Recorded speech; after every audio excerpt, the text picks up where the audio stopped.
Bismillahirrahmanirrahim. Assalamualaikum warahmatullahi wabarakatuh. Alhamdulillah. Alhamdulillahillazi arsala rasulahu bil huda wa dinil haqq. Wa dinil haqqi basyiran wa nadhiran wa da'iyan ila Allah.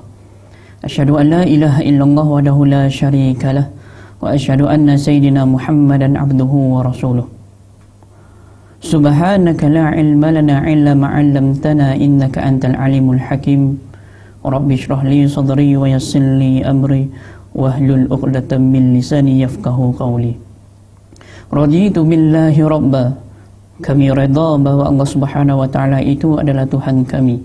Wa bil islami dina, dan kami redha bahwa Islam itu adalah agama atau cara panduan hidup kami. Wa bi Muhammadin nabiyyan wa rasulah, dan kami redha bahwa Muhammad itu adalah Nabi dan Rasul. Hadirin sidang yang mendengar yang dirahmati oleh Allah Subhanahu wa taala sekalian, sebelum kita memulakan kuliah pada siri kali ini, ada satu hadis daripada Abu Darda radhiyallahu an, bahwa Nabi sallallahu alaihi wasallam bersabda, sesiapa yang menghafal 10 ayat daripada awal surah Al-Kahfi, maka akan terselamat daripada fitnah Dajjal. Oleh itu, tuan-tuan sekalian sidang yang mendengar, ayuh sama-sama kita membaca suratul Kahfi daripada ayat 1 sehingga ayat yang ke-10 insya-Allah. Bismillahirrahmanirrahim. Alhamdulillahilladzi anzala ala 'abdihil kitaba wa lam yaj'al lahu 'iwaja qayyiman liyunzira ba'san shadidan min ladunhu wa yubashshiral mu'minina alladhina ya'maluna as-salihati anna lahum ajran hasana ماكثين فيه أبدا وينذر الذين قالوا اتخذ الله ولدا ما لهم به من علم ولا لآبائهم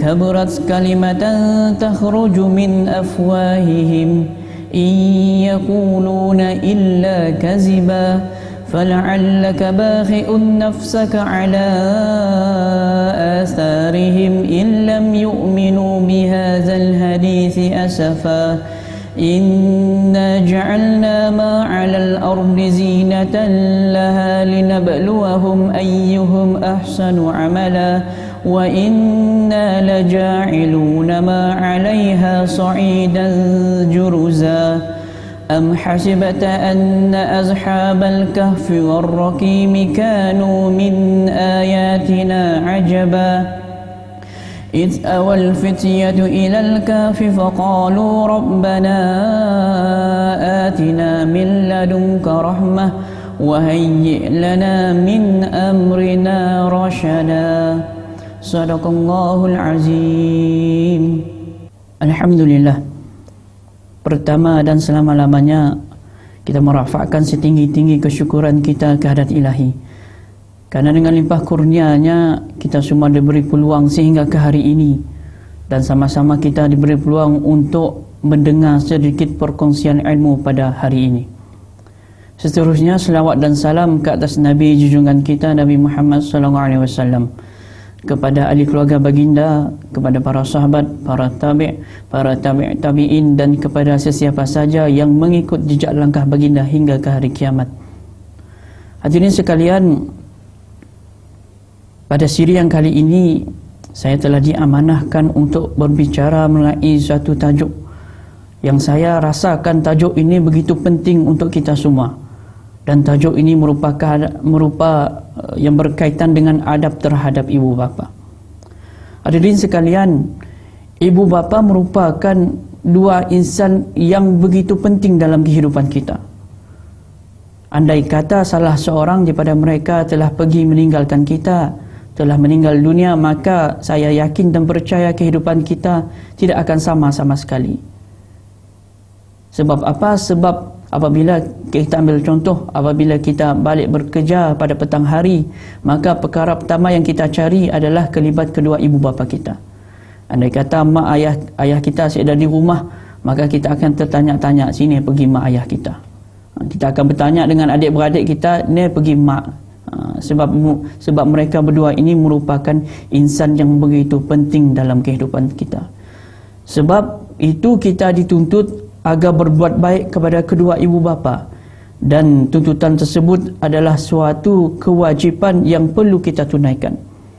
Hadirin sekalian sidang yang mendengar, ibu ni tuan-tuan, ibu adalah seorang insan yang telah melahirkan kita di muka bumi ini.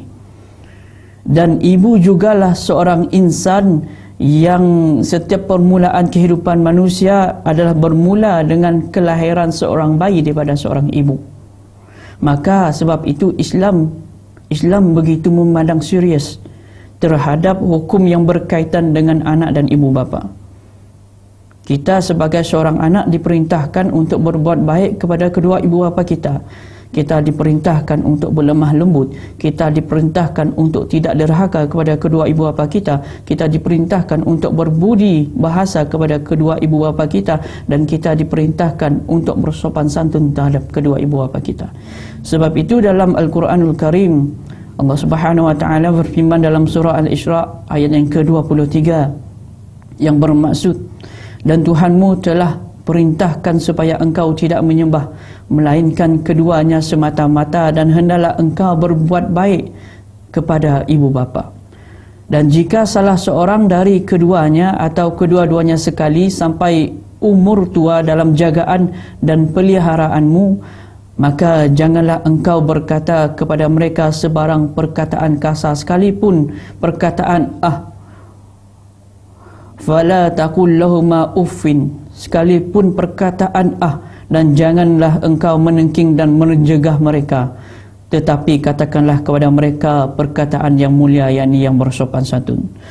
Berdasarkan ayat Al-Quran ini, kita telah ditegaskan ataupun kita telah dilarang keras untuk tidak melakukan kekasaran terhadap kedua ibu bapa, sama ada dari segi perbuatan, sama ada dari segi percakapan ataupun perkataan, sekalipun dengan perkataan Islam telah melarang kita untuk membuat demikian.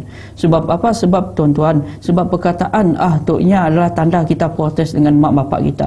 Perkataan tok tanda orang padanya membenci ataupun menghadik setiap tindakan kedua ibu bapa kita. Sebab ia dilarang untuk berkata sekalipun terhadap kedua ibu bapa kita. Sebab apa? Sebab kita nak jaga hati kedua mak bapak kita. Sebab itu dilarang. Dan Islam juga memandang serius terhadap hubungan dengan kedua ibu bapa, kerana ibu bapa tu ialah yang bersusah payah, yang berkorban masa, yang berkorban untuk melahirkan kita, untuk membesar, untuk memelihara dan untuk mendidik kita sehingga kita dewasa hingga ke hari ini. Dan pengorbanan mereka tuan-tuan, pengorbanan mak bapak kita tu begitu besar, dan kita tu sebagai seorang anak, kita dapat orang pada membalas jasa kedua ibu bapa kita. Pengorbanan mereka dari sudut masanya, dari sudut tenaganya, dari sudut hartanya, dari sudut orang pada perasaan pun memainkan peranan yang ibu bapa kita berkorban demi untuk mendidik kita, demi untuk melihat anak-anak mereka dalam keadaan baik dan menggembirakan. Atas dasar itulah Islam meletakkan satu tanggungjawab yang besar kepada anak-anak, sehingga digandingkan dengan persoalan mentauhidkan kepada Allah Subhanahu wa taala.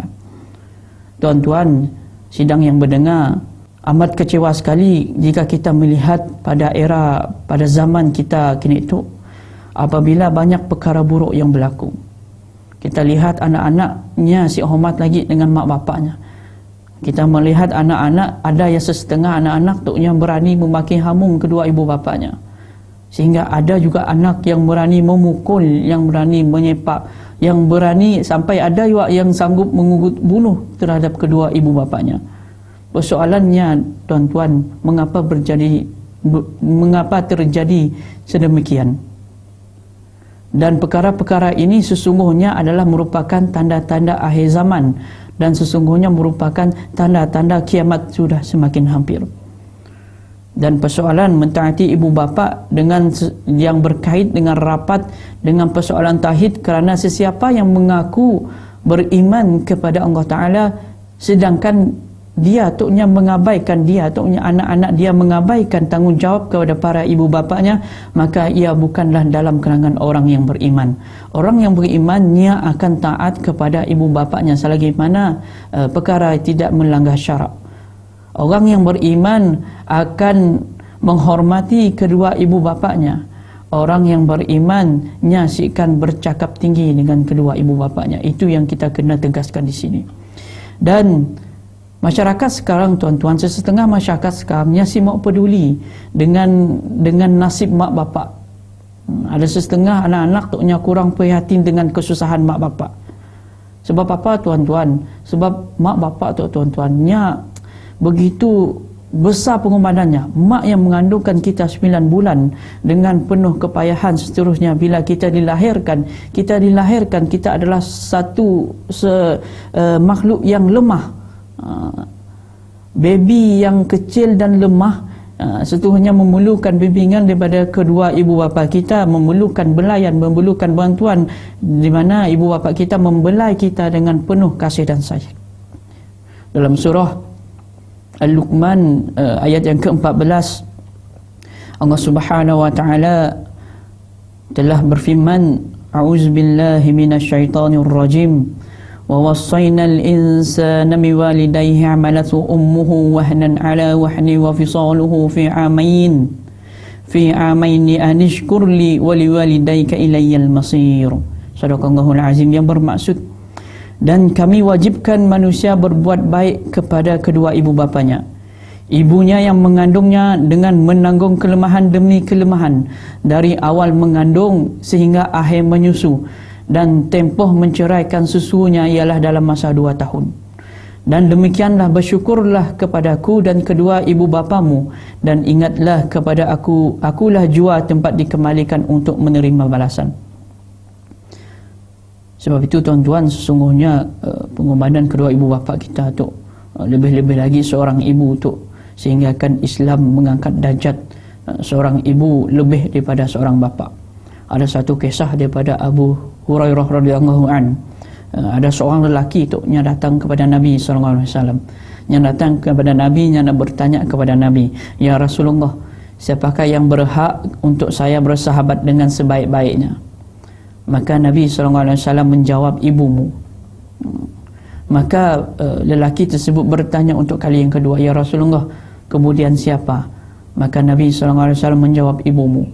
Maka kali yang ketiga orang itu sekali lagi bertanya, "Kemudian siapakah?" Maka Nabi sekali lagi menjawab, ibumu. Nabi jawab ibumu sebanyak 3 kali. Maka untuk kali yang keempat lelaki itu bertanya lagi, "Maka siapakah kemudian lagi?" Maka Nabi SAW menjawab, ayahmu. Dalam hadis ini kita menegaskan bahawa pengulangan lafaz ibumu sebanyak 3 kali menunjukkan betapa tingginya martabat seorang ibu, namun tidak dinafikan hakikat dan tanggungjawab seorang ayah. Berapa tingginya sehingga kan Nabi mengulang ibumu sebanyak 3 kali. Dan pengorbanan ibu itu lebih besar bermula daripada peringkat kehamilan. Pada saat ibu menghamilkan, ibu berjalan dengan membawa kandungan 9 bulan yang begitu payah sekali, sehingga akan kita melihat seorang ibu yang mengandung untuk nyaksi berjalan seperti biasanya, berjalan perlahan-perlahan untuk menjaga kandungannya. Begitu besarnya pengorbanan seorang ibu, sehingga pengorbanan ibu, proses kelahiran, kemudian proses membesar memerlukan satu tahap kesabaran dan kecekalan yang tinggi. Justru itu, tuan-tuan sidang yang mendengar, pengorbanan seorang ibu ialah satu pengorbanan yang tidak boleh ditangini. Sebab itu Islam telah meletakkan penghormatan yang tinggi kepada ibu. Kita sebagai seorang anak, tuan-tuan, kita hendaklah berusaha untuk kita tidak menyakiti kedua hati kedua ibu bapa kita. Perbuatan menyakitkan hati kedua ibu bapa kita itu merupakan salah satu perbuatan dosa yang besar. Kita hendaklah tetapkan dalam diri kita, kita janjikan dalam diri kita bahawa kita mestilah menjadi seorang anak yang tidak mengecewakan harapan kedua ibu bapa kita. Kita menjaga nama baik keluarga kita, kita jauh sekali daripada menjatuhkan maruah keluarga kita. Jangan sesekali kita berniat untuk berbuat jahat kepada kedua ibu bapa kita. Jangan sesekali kita berniat untuk menjatuhkan maruah ke ahli keluarga kita. Sebab itu kita sebagai seorang anak, salah satu adab terhadap ibu bapa ialah kita sentiasa mendoakan kesejahteraan mereka. Kerana jika kita menghitung pengumanan mak bapak kita, si terkira. Kita menghitung, nescaya kita akan tidak mampu untuk membalas jasa mereka. Sebab itu kita sebagai seorang anak hanya mampu berdoa semoga segala pengumanan kedua ibu bapa itu dibalas oleh Allah Subhanahu Wa Taala. Segala jasa, segala tenaga yang telah dicurahkan untuk mendidik kita sehingga dewasa ini, semoga Allah Subhanahu Wa Taala membalas dengan balasan yang setimpal dan dikurniakan kejayaan di dunia dan di akhirat. Hadirin sidang yang mendengar, pada siri kuliah pada kali ini kita bercakap mengenai adab terhadap ibu bapa. Imam Al-Ghazali, tuan-tuan, dia ada menggariskan beberapa adab terhadap ibu bapa, dan salah satunya ialah sebagai seorang anak kita hendaklah mendengar dan mengikut segala perkataan ibu dan bapa. Seorang anak yang wajib taat kepada kedua ibu bapa. Sebab itu Nabi berpesan kepada Abu Darda radhiyallahu an. Nabi berpesan, apa kata Nabi, sabda Nabi SAW, dan taatilah kedua ibu bapamu meskipun mereka memerintahkan kamu agar keluar dari duniamu, maka keluarlah demi mereka berdua. Riwayat Ibnu Majah. Bayangkan tuan-tuan, baginda Nabi SAW menyuruh kita supaya taat kepada kedua ibu bapa meskipun hanya dengan bergantung kepada duniawi seorang anak, apatah lagi yang berkait rapat dengan hak-hak kedua ibu bapa. Berdasarkan hadis yang dibacakan sebentar tadi, Imam Al-Bukhari menyebut dalam karyanya, dalam kitabnya Al-Adab Al-Mufrad, bahawa setiap anak tu'nya wajib berbuat baik. Setiap anak berwajib berbuat baik, dan setiap anak tu'nya wajib taat kedua ibu bapanya selagi mana ia tidak melibatkan perkara maksiat dan selagi mana ia tidak melanggar perintah syarak. Ini bermakna mak bapak tu apabila yang memerintahkan anak untuk melakukan sesuatu, maka kita kena turuti. Lainlah kalau mak bapak tu menyuruh seorang anak untuk melakukan maksiat, maka itu kita tidak perlu untuk kita ikut. Kita ambil contoh ibu bapa tu melarang anak-anaknya semayang, ataupun ibu bapa melarang anak-anaknya pergi menunaikan haji dan sebagainya. Ibu bapa melarang anaknya berpuasa di bulan Ramadan. Perkara ini jelas adalah melanggar syariat Islam. Maka kita sebagai anak boleh untuk tidak mengikuti apa yang telah diperintahkan sebentar tadi. Sebab itu menurut Imam Al-Ghazali, kebanyakan ulama berpendapat wajib si anak taat kepada ibu bapanya walaupun dalam perkara syubhah, apatah lagi perkara-perkara yang harus. Sebab apa? Sebab hukum asal sesuatunya adalah harus, dan menurut syarak yang boleh bertukar menjadi wajib, yang boleh bertukar menjadi haram, yang boleh bertukar menjadi makruh dan sebagainya berdasarkan syarat-syarat tertentu. Dan hukum mulanya hukumnya harus, dan apabila diperintahkan oleh kedua ibu bapa kita, maka ia bertukar menjadi wajib. Kita ambil contoh, membeli makanan hukumnya harus, namun apabila diperintahkan oleh kedua ibu bapa kita, maka hukumnya bertukar menjadi wajib. Kita kena tahu perkara tersebut, dan ia menjadi satu kewajipan untuk si anak untuk menturuti selagi mana dia mampu untuk melakukan. Sebab itu amat besar ganjaran yang telah dijanjikan oleh Allah Subhanahu Wa Taala bagi mereka yang berbakti kepada ibu bapa. Sebaliknya menjadi satu kerugian yang amat besar bagi mereka yang ada mak bapak namun mereka tidak berbakti kepada kedua ibu bapa mereka.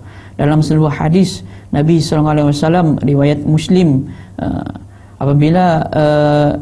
apabila Nabi bersabda, Nabi menyebut kehinaan 3 kali, kehinaan. Maka Nabi ditanya, siapakah yang engkau maksudkan ya Rasulullah? Maka Rasulullah menjawab, sesiapa saja yang mempunyai orang tuanya ketika sudah lanjut usia, salah satu atau kedua-duanya, namun tidak menjadikannya sebab masuk syurga. Tuan-tuan, kita sebagai seorang anak tuan-tuan, selagi mana mak bapak kita masih hidup, maka kita kena berbakti kepada kedua ibu bapa. Contoh, kita ambil contoh, jika salah seorang telah meninggal dunia, maka kita akan kehilangan sesuatu yang amat bernilai dalam kehidupan kita. Hilangnya seorang ibu, perginya seorang ibu, maka doa, salah satu doa yang mustajab kita akan hilang juga. Yang kedua ialah janganlah mengangkat suara yang lebih tinggi daripada suara kedua ibu bapa. Oleh itu, adapun berbuat baik kepada kedua ibu bapa itu antaranya yang menjaga tutur kata. Kita bercakap dengan mak bapak, kita kena menjaga tutur kata. Kita bercakap dengan mak bapak, kita kena bersopan santun. Kita cakap dengan ibu bapak, kita hendaklah merendahkan diri. Kita tidak meninggikan suara, kita tidak menengking, dan kita bercakap dengan penuh kasih sayang. Kita menjaga kebajikan mereka. Sebagai seorang anak, kita hendaklah menjaga kebajikan mereka seperti makan minum, seperti kesihatan, dan kita hendaklah sentiasa akan mendoakan keampunan, dan kita hendaklah mendoakan kerahmatan untuk keduanya. Sebab itu kalau ibu bapa bercakap dengan anak tu, jangannya sesekali membuat si dengar. Berbuat si dengar, ataupun seorang anak tu sementara mak bapak nak bercakap dengan seorang anak, nya berjalan, nya si hiraukan, nya si gagu dengan mak bapaknya. Itu adalah perkara yang tidak boleh kita lakukan sebagai seorang anak. Nya berbeza tuan-tuan, orang mendengar sambil berjalan tu. Orang mendengar sambil berjalan tu umpamanya si gagu, yang si menghiraukan. Lainlah apabila ibu bapa bercakap dengan kita, kita berhenti, kita melihat kepada kedua ibu bapa kita, dan itu merupakan salah satu adab terhadap kedua ibu bapa kita. Mun mak bapak kelakar, kita dengar. Mun mak bapak marah pun kita dengar, kita jangan melawan. Sebab apa? Sebab marahnya ibu bapak tu tanda sayang. Marahnya ibu bapa tu bukannya tandanya benci kepada kita. Marahnya mak bapak kepada kita ataupun nasihat kepada kita merupakan salah satu usaha untuk mendidik. Sebab apa? Sebab mereka begitu kasih dan sayang terhadap anak-anak mereka. Dan kita tahu juga manusia seakan terlepas dari melakukan kesalahan. Kita tahu kita manusia tu nobody perfect. Tiada yang sempurna manusia tu. Kita tahu bahawa seorang manusia tu yang akan sentiasa melakukan kesalahan. Namun jangan sesekali apabila kedua ibu bapa kita melakukan kesalahan, kita jangan sesekali menghina. Kita jangan sesekali orang padah menghina, mengherdik kedua ibu bapa kita. Tidak, jangan sesekali. Walaupun kita tahu bahawa perbuatan yang dilakukan oleh mak bapak kita ya adalah perbuatan yang tidak baik, maka kita nasihat dengan bil hikmah, kita nasihat dengan yang baik, kita nasihat dengan cara yang baik. Karena apa? Karena perbuatan itu mun kita nasihat dengan cara yang baik, maka boleh jadi ibu bapa akan sentiasa mendengar nasihat kita, insya-Allah. Hadirin sidang yang mendengar sekalian, kita atau sebagai seorang anak, kita ada hak untuk menghukum mak bapak. Walaupun ada setengah mak bapak tu nya ada jenis-jenis yang membiarkan, nya tandah je anaknya, namun kita sebagai seorang anak, kita ada hak untuk menghukum kedua ibu bapa kita. Walaupun mak bapak kita tu nya si beri nafkah, walaupun mak bapak kita tu nya si beri nafkah, nya berdosa kepada Tuhan. Ia antaranya dengan Tuhan. Namun ia tidak membenarkan kita untuk balas balik apa yang telah dibuatkan, apa yang telah mereka buatkan kepada kita. Contoh, ibu bapa si beri nafkah kepada anaknya dan sebagainya, beri pakaian dan sebagainya. Ia tidak ada hak untuk kita sebagai seorang anak balas apa yang telah dibuatkan oleh kedua ibu bapa kepada kita. Kita hendaklah menyediakan kemudahan kepada mereka. Kita hendaklah memberi nafkah kepada mereka dan sebagainya. Sebab tuntutan memberi nafkah kepada kedua orang tua itu bukanlah perkara yang kita tuntut. Namun Allah Subhanahu Wa Taala yang tuntut untuk kita memberi nafkah kepada kedua orang tua. dalam kehidupan tuan-tuan, kita jangan berkira dengan mak bapak kita. Selagi mana kita dapat membantu, selagi mana kita dapat menghulurkan bantuan ataupun menghulurkan wang kepada kedua bapak kita, maka kita hulurkan. Kita kena yakin bahawa setiap hulur ataupun setiap bantuan yang kita hulurkan, kita akan mendapat ganjaran di sisi Allah Subhanahu Wa Taala. Kita nak bandingkan dengan pengorbanan orang tua, tuan-tuan, si dapat kita bandingkan kepada orang tua. Seorang sahabat bertanya kepada Nabi sallallahu alaihi wasallam, nya bertanya kepada Nabi, seorang sahabat tu nak bandingkan jasanya dengan jasa maknya. Nya bertanya kepada Nabi, ya Rasulullah, nya mbak Nabi kira-kira bunyi macam ini. Nya bawa ibunya, saya dukung ibu saya bawa ibu saya mendukung dengan tawaf kelilingi berpusing Kaabah. Nya maknya pusing Kaabah, yang mbaknya tawaf, namun semua urusannya semua anaknya yang urus. Lalunya bertanya kepada Nabi SAW, sudahkah aku dapat membalas jasa baik ibuku? Nyatiknya dukung maknya mengelilingi Kaabah, tawaf. Lepas dia bertanya kepada Nabi SAW, sudahkah dia dapat membalas jasa ibunya? Maka kata Nabi SAW, apa yang kamu buat itu belum menyamai hembusan nafas seorang ibu melahirkan kamu. Nya dukung maknya, maknya tawaf, tapi nya sama dengan jasa seorang ibu menghembuskan nafas melahirkan seorang anak. Jauh sekali tuan-tuan. Belum lagi mencukupi tarikan nafas seorang ibu melahirkan kamu. Mbaknya pusing tawaf, namun nya sama. Belum menyamai jasa seorang ibu menghembuskan nafas untuk melahirkan seorang anak. Ialah perjuangan seorang ibu, tuan-tuan, untuk melahirkan anak. Perjuangan antara hidup dan mati. Boleh jadi hidup, boleh jadi mati dalam melahirkan anak.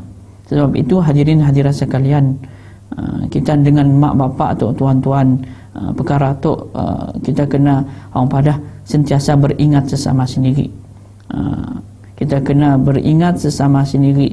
Kita jangan ngungkit dengan mak bapak, walaupun kita sebenarnya anak-anak tu nya berkemampuan, nya selalu beri duit, nya selalu beri bantuan, kita jangan ngungkit.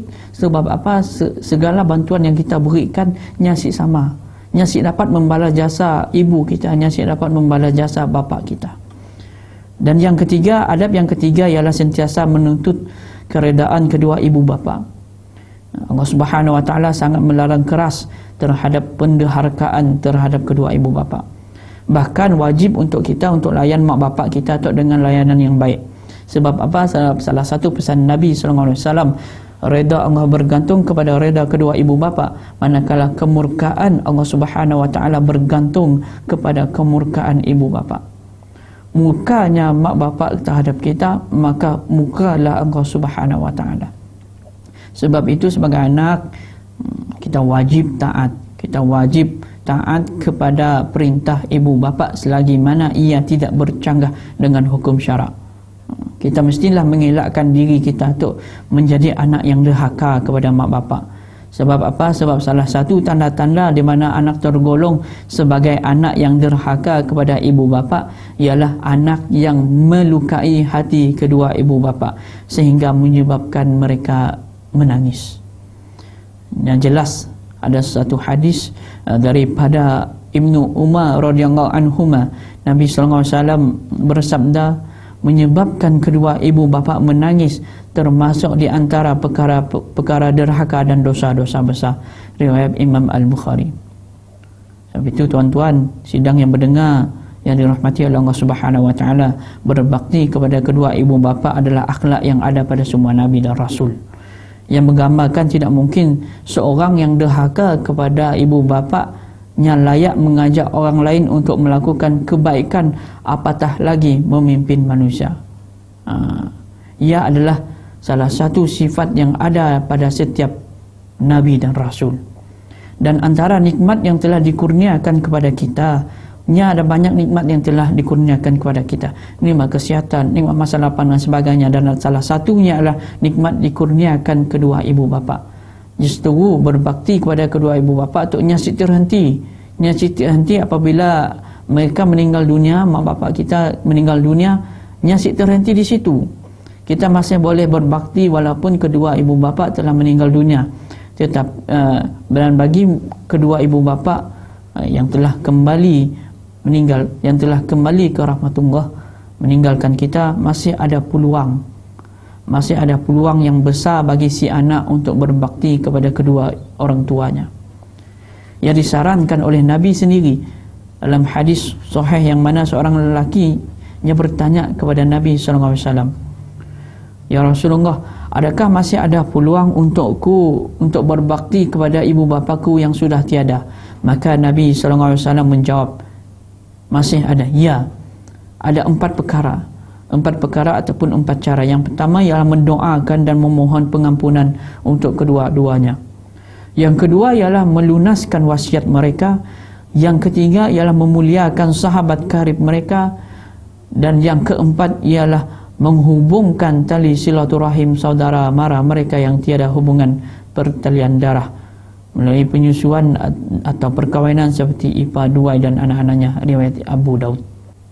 Dan antara kelebihan yang disediakan kepada kita, kepada orang yang berbakti kepada kedua ibu bapa, ialah doanya yang mustajab. Doa mak bapa atau tuan-tuan adalah begitu mustajab. Dan kita melihat wajah mak bapa pun juga dikira sebagai ibadah. Apatah lagi kita berbakti kepada kedua ibu bapa. Berbakti kepada kedua ibu bapa tu ia dapat menghapuskan dosa dan kesalahan, serta ia dapat keredaan Allah Subhanahu wa taala dan juga mendapat keredaan kedua ibu bapa. Sebab itu kita kena sentiasa berdoa untuk mereka.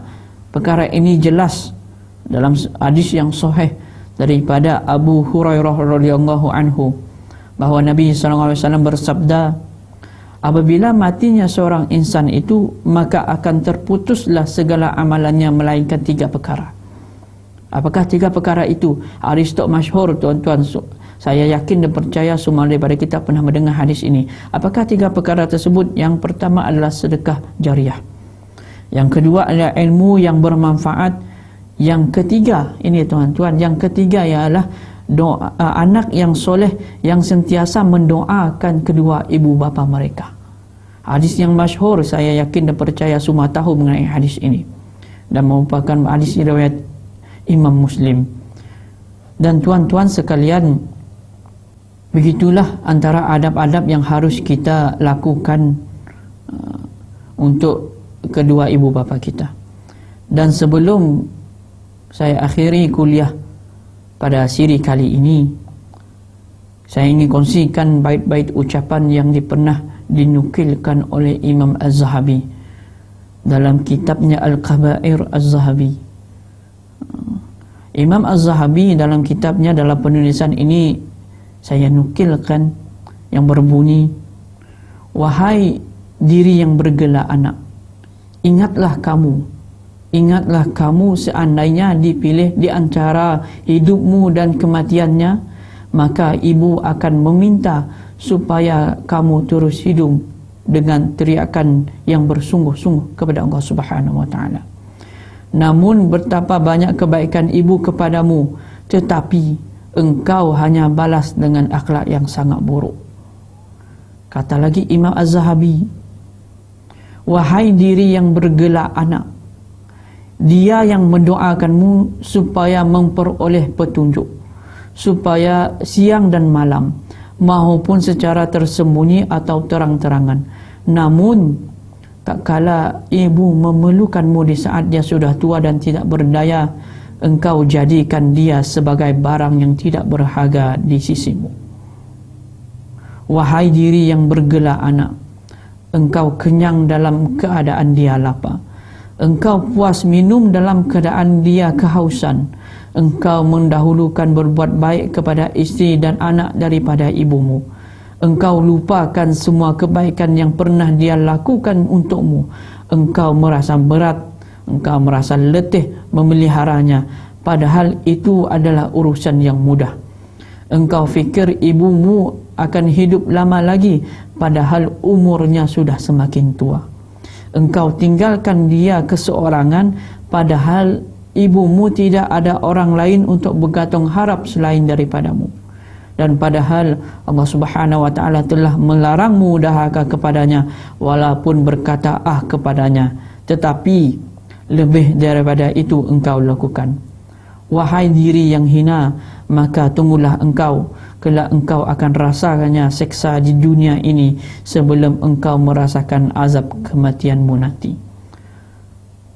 Daripada kata-kata Imam Az-Zahabi ini jelas menunjukkan bahawa seorang anak boleh melakukan derhaka kepada ibunya. Sebab itu kita sering kali mendengar seorang ibu boleh menjaga 10 orang anak. Namun 10 orang anak belum tentu mampu menjaga seorang ibu. Hadirin sidang yang mendengar sekalian, kesimpulannya tuan-tuan, ibu bapa merupakan insan dan hadiah nikmat yang teristimewa yang dikurniakan kepada kita.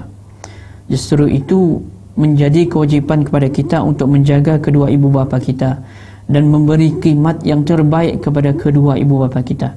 Ini kerana dosa orang yang derhaka kepada kedua ibu bapanya akan dipercepatkan oleh Allah Ta'ala di dunia lagi. Dalam riwayat Al-Hakim, baginda Nabi SAW bersabda, setiap dosa itu akan dilewatkan oleh Allah Subhanahu wa taala. Hukumannya mengikut kehendaknya sehingga hari kiamat, kecuali illa uquqal walidaini, kecuali derhaka kepada ibu bapa. Maka sesungguhnya Allah Subhanahu wa taala akan menghukumkan kepada pelakunya semasa hidup sebelum kematian lagi. Riwayat Al-Hakim. Sebab itu tuan-tuan, kita hendaklah menjadi seorang anak yang baik. Kita hendaklah menjadi seorang anak yang taat kepada ibu bapa. Kita hendaklah menjadi seorang anak yang sentiasa berkhidmat kepada ibu bapa. Semoga Allah Subhanahu wa taala menjadikan kita anak-anak yang soleh dan solehah, serta menjadikan kita sebagai seorang anak yang sentiasa berbakti kepada kedua orang tuanya, sama ada semasa hayat mereka, sama ada mereka masih hidup ataupun selepas ketiadaan mereka. Saya rasakan sampai di sini sahaja kuliah kita pada siri kali ini. Jika ada kesempatan dan peluang yang diberikan oleh Allah Subhanahu wa taala, maka kita akan bersua lagi. Saya akhiri dengan lafaz yang mulia, wabillahi taufik wal hidayah.